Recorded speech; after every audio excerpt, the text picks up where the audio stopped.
y'all. Welcome to another episode of Kingdom Woman Talk. Today we're going to be talking about parent wounds. Ooh, Ooh, that's deep, y'all. real. I can identify on both sides Because you could be, because I'm a parent yes, and I've had the wounds inflicted. So both sides of the coin. yes, Because as parents, we can be hurt by some of the actions of our children. Definitely. We Right. can. And then as children, we are hurt by the actions of our parents. and we as parents can also submit wounds unto our children. Yeah, Yes. very true. All right, let's stop. It's a lot to unpack. Let's jump in. So, parent wounds. Are we still carrying the scars from childhood? Yeah. Actually, recently I was tested in that area, and Spilled it. I was very, very pleased to They love see to the say, spill growth. the tea. Okay, so let me spill the tea for you all. I was backing out of my driveway. I think I shared it with y'all. I don't know if I did or not, but here it is. I was backing out of my driveway, heading to the hospital to pray for someone that was sick. And I received a phone call out of the blue. And I initially didn't recognize the voice on the other end. I said, "Hello, Angela." I said, "Yes." He said, "How are you?" They kept talking. I said, "I'm well. How are you?" Kept talking. They said they're well. I said, "Dad?" I don't got pearls, but I'm gonna clutch my necklace. Get out. I said, "Dad, how are you?" I was so happy to hear from him. And he asked to meet with my sister and I. Y'all, this is real fresh, okay? So we scheduled a time, long story short, so that we could meet and Okay, met for good. dinner, had a conversation. And y'all, let me tell you, I really didn't know how I was going to react, to be honest. Conversation was good. Of course, I was the conversationist, keeping everything going. And my sister was with us, and we just had a good conversation. That's really good. And I'm going to share the rest once it all unfolds, once the Lord completes the testimony. But I told him that, I was glad that the Lord opened this door because this was a prayer that was answered that I've been praying for years. Wow, Yay. come on, Jesus. Jesus. And I told him, I'm just grateful that God is opening the door for restoration. I'm believing him for that. Absolutely. And so I went directly, once he shared how he felt, I told him I never once considered his feelings about how he and my mom split up, how the divorce went, the custody battle, all of that. I never once considered how he felt. Ooh, And that's it was really so good to hear his side of the emotionalism that he went through behind it, and what he wanted to do was clear up why he walked away.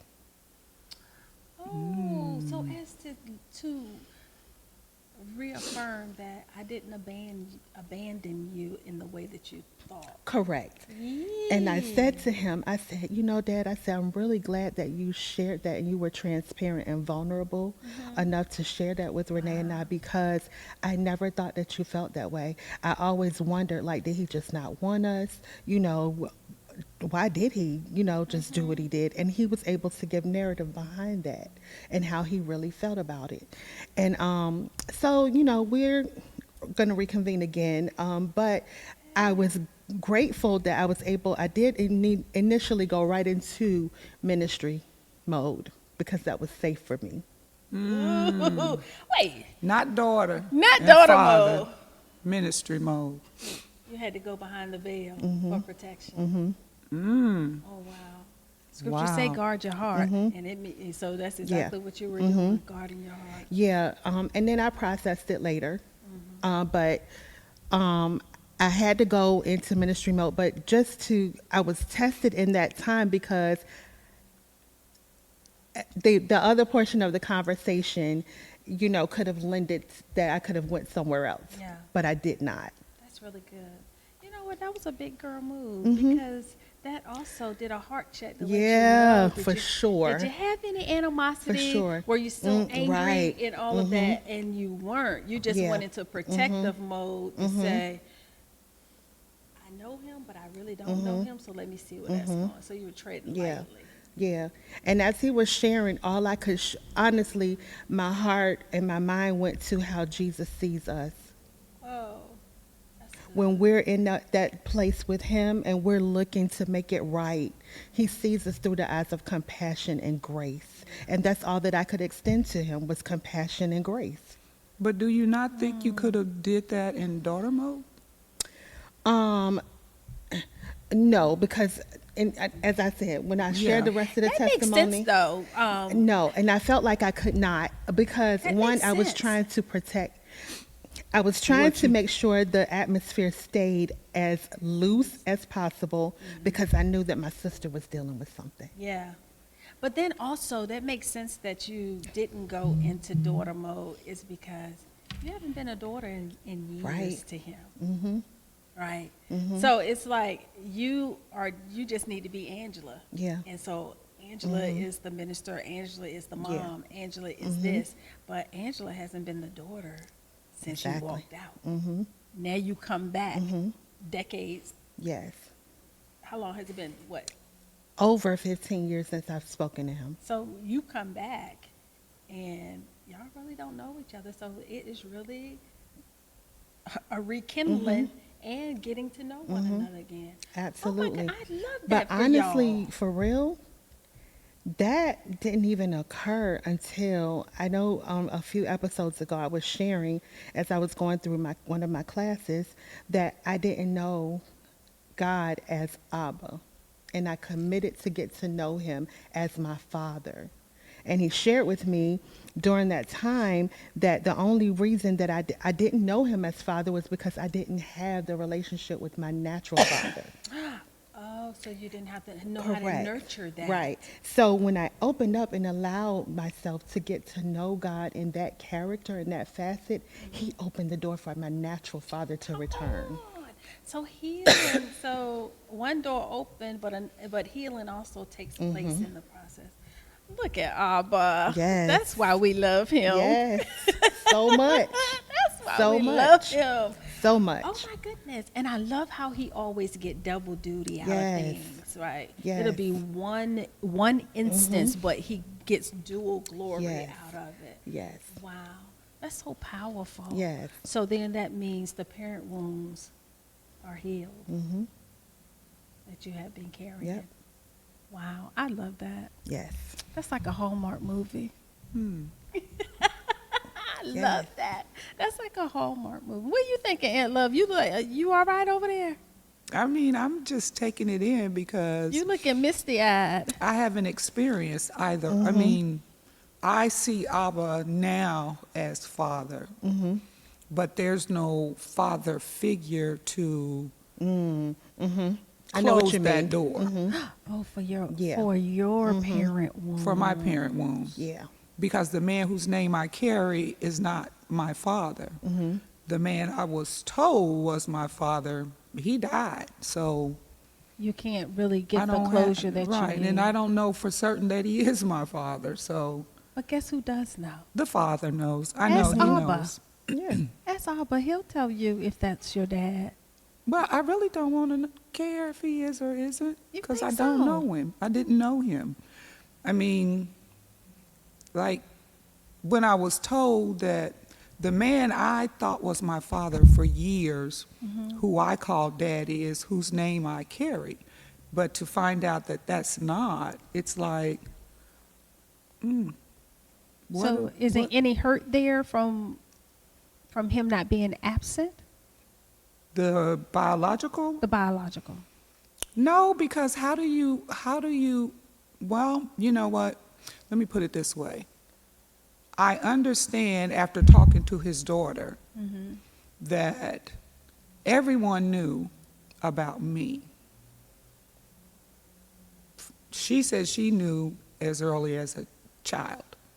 The gossip, I guess, the talk or whatever. But my mom never chose to talk to me about it until I was in my 30s. So it's like, how can you miss something that you really never had? What I missed was the man who I thought was my father wasn't. But I didn't know that until she told me, but I'm now 30. So then where does the parent wound, what side of the fence does the parent wound reside on? Is it on, so it's not biological. It's my mom. So the parent wound is on mom, not either of the dads. No, because she Okay. never, the only thing she ever said was when Mr. divorced her, she always said he didn't divorce you, but that wasn't the truth. I later learned from my brother that that wasn't the truth. And maybe she thought,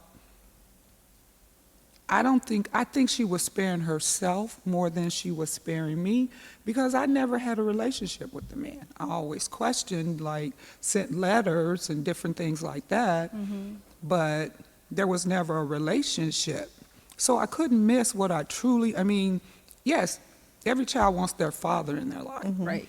But because, you all know, because I practically raised myself, so there really wasn't per se a parent to miss. But then when you're told, now that you're an adult, that was this big drama around you, that you are the product of an affair, why is she letting him write him letters? She knows he's not her, and then you're 30 and you find out the truth is no, he wasn't. And then she didn't tell me first that the man she said is my father. My uncle told me. But I didn't believe him either. So it's like, but what I've learned with this parent wound is my mom was wounded as a child Yes. as well, Yeah. because her mother died when she was like 7 or 8. Okay. Her father was there but not there. She had to kind of almost step in because she had a younger brother and a younger sister. Okay. Her father remarried early after her mom died. Okay. So she was a wounded child. I didn't realize that until really starting this, I'm going to just be honest, in the last 5 years that you and I have given myself to Christ, learning, growing, forgiving, Right. breaking these strongholds, to be Right. delivered. And part of that deliverance is, I think you just said it, having compassion and looking at her. Yes. And the Lord gave it to me one day. He was like, she gave you what she didn't give you what she couldn't give you. She couldn't give you love because she never received it. She couldn't give you a mother because she never be a mother because she never had one. Right. Where she sent you, why she sent you there, and what happened to you while you were there, basically it is what it is, and it happened. But she did what she thought she was doing was the right thing, because she felt that maybe she felt shame. Every time she looked at me, I was a constant reminder. Or if it was the talk of if everybody knew, can you imagine what that felt like going to the grocery store? That's why I'm Going to saying the that shopping. I know That's that really the good, wounds Sheila. were inflicted while she carried me. Because I can imagine, I have put myself in her shoes. It's like, you're pregnant, you're married, this is a small little city. The man that you're married to is prominent in the area, and here you are pregnant, By someone else. by someone else. Everybody knows who the someone else is. Everyone knows you're going to try to pass this one off as it was just a lot. Yeah. Because I never understood, why did she leave the city and go to Kansas City? She may have ran from the city. But it wasn't until I was born and another sister and another brother was born But those wounds, as far as parent wounds, like they're there, but I also know that I've inflicted parent wounds too on my own children. Yeah. I don't think you're alone in that. I think one Yeah. thing, the common thing that I saw, that I did not know that you just spoke of is you said your mom's mom died at a young age and she became like the mom of the household at a young age. But you've said that so often Yeah, too. it's like the Yeah, same she's done- cycle. yeah. yeah, like you And then my became- daughter. Uh-huh. Yeah. yeah. So it's like, Sheila. but Yeah. so then that would be a thing that cut the head off of it Yeah. at the root, that it don't become a Lyric Absolutely. thing or a Nyla thing, Right. Or on Morgan's side for his children, because Yeah. you see the intergenerational that's happening from one to the next to the next to the next, Right. So when you said that, I was like, oh wow, I don't think I've heard that before. I think what you learn is what God shared with me.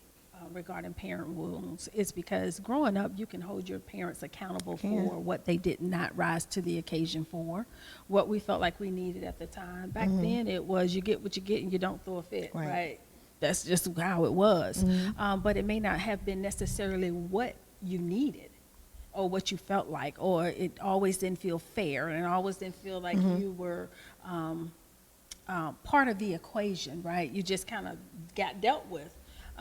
So one of the things, that's what the Lord told me. He said, look at how they were raised so you can understand how they are. So which took me to look at my grandmother on my dad's side. And then I was like, oh, wow, I totally get. Because you think about how her mannerism is, how she engages. Is she quick to anger? You just kind of run down the list. And I said, oh, my goodness, I understand my dad a little bit better. Then I looked at, how, on my mom's side, my grandma, then you can kind of you see the similarities and you see the differences. But it allowed me to have the compassion to see Yeah. they did the best that they could, because how can I expect my dad to be this Huxtable dad, right? When I look at my grandma and she was built for it tough. You just ain't gonna get that, right? Yeah. So you see how as children we can have in our mind, we know what we want, and we'll hold the parent accountable for not rising to that occasion, and that turns into adult, carrying it into a young adult, because you deal with it all through childhood, then you become a young adult and you're still carrying it. Well, then that's what the Lord was showing me. It's like you're still carrying that, but why when they gave you what they had? Was it what you wanted? No, but they gave you what they had, right? You cannot expect them to teach you ABCs if they don't know ABCs. But we're still mad that they didn't teach us ABCs. It's like, well, where were they going to get ABCs? And it's the simplest concept. Yeah. But it was so profound for me that it brought a lot of healing. And I just was like, and I'm holding on this to when the Lord said it, it almost was so childlike that you was like, duh. Like, Yeah. it really hit home. But it was the one thing that I needed to heal me. Because that's when I started not just seeing that for my parents, but also I started seeing that in my conversation with my children and my boys, and say, you know what? I just didn't know. I could be transparent and say that. I didn't know. So I'm sorry. You know better, you do better. But I didn't know. So it allowed for that to take place. But more importantly, when I'm dealing with people. Yeah. Because we just don't hold my parents to that. We hold people to that. We That's expect very so true. much greatness out of people. And we're like, so now I find myself saying, somebody said to me, well, he's 40 years old. He should know better. I said, who taught him? And that's real. How you gonna know better? Or Yeah. she should be this. She should know better because so and so. Who taught her? Yeah. Who taught that? So it has made me open my eyes and have sensitivity to just people in general. But first, I had to understand it for my parents so that I could release what I was holding around. Because the essence of it was it was the biggest trick of the enemy to have me holding on to something that won't never going to materialize Right. anyway, because they didn't have it to No. give. Yeah, yeah. It's Yeah. like being mad at somebody because they can't give you $5. Well, you know they don't Don't work. have it. Yeah. They don't have It's it. like, what you That's mad true. about? And it also prepares you, because both of you have ministries, so it prepares you for the people who you're going to minister to. Because not everybody's life is rosy, glitter, Right. Absolutely. full of Right. gold, green. And they're going to people come to you, look, I'm still dealing with what happened to me. Yes. But so-and-so keep telling me, you 50 years old, you Yes. should. Okay, well, that's not how we operate. You're correct, Sheila. And also, the scripture says that if you cannot love a brother that you see, but you say you love a God that you can't see, Yeah. scripture say you are a liar. Yeah. How can you? How can you? Yeah. You can't. So it does make you, it opens up your heart to have the compassion Yeah. and the empathy that's needed to cohabitate in this world with people that you Yeah. do know and you don't know. And considering the fact that family is our first ministry. It is. I can't have compassion for the one that's outside, and I can't have compassion for the one that's inside the house. Right. Right. That makes us hypocritical. Right. Which means that there's a double standard. Oh, I can't have compassion for you because you're my sister. I can't have compassion for you because you're my sister, but I can have compassion for this one. Why? Because she's my coworker, or because I just met her at the grocery store? What? Right. Compassion is compassion, and God expects that from us, Yeah. right? And that's where the healing takes place. It's when we tap into that, that's when we can see the parent wounds resolved, right? Because through your compassion and God sharing that with you as, hey, I'm Abba, so you got what you need. I gave you a natural dad also. Right, but because your relationship with Abba was good, then you were in a good place to Yeah. repair the natural father relationship and what comes with that. But first, we got to get us together, and that was the moral of the story. Yeah. For me, it was like you looking at what they didn't do, but let me check you real quick. Let me get with you for a second and deal with you. And he had to really say it's a maturity thing. Like you're holding them accountable for something that it's not going to happen, ma'am. Newsflash. And Yeah. deep down, I knew it wasn't going to happen because I was in my 30s. If it ain't happening, what the song say? If you don't know me by now, and you ain't will gonna never never know know me. So if it ain't happened by then, it's not gonna happen. All the signs was pointing in the right direction. I just didn't want to receive it. Right. And at the end of the day, I keep saying it, there is nothing new under this created sun. Nothing. So what each of us have gone through, somebody else has, Yeah. or Yes. now going Yes. through it, or may go through it. And God designed it so there's someone out here that they can go to and say, this is what's going on with me. And you or I or someone can say, oh, been there, bought a couple of T-shirts, Yes. on the store now, so come on in, and help them get through it. Yeah. That's, for me, what it truly means now as well when you hear the harvest is plenty, but the laborers are few. The laborers are not willing to share their testimony. They're not willing to share their stories. Absolutely. They're not willing to help someone else that they see struggling with the very thing that they've been through. Yes. You You're don't hold absolutely on to correct. that. Yeah. Yep, you're correct. Very well said. And so with that, parent wounds can be loaded. Yeah. However, they can be resolved. Don't let another day go by when you don't reconcile the parent wounds. First start with the father, your spiritual father, and allow him to be able to minister to the wounds. The same way he healed our wounds, Yes.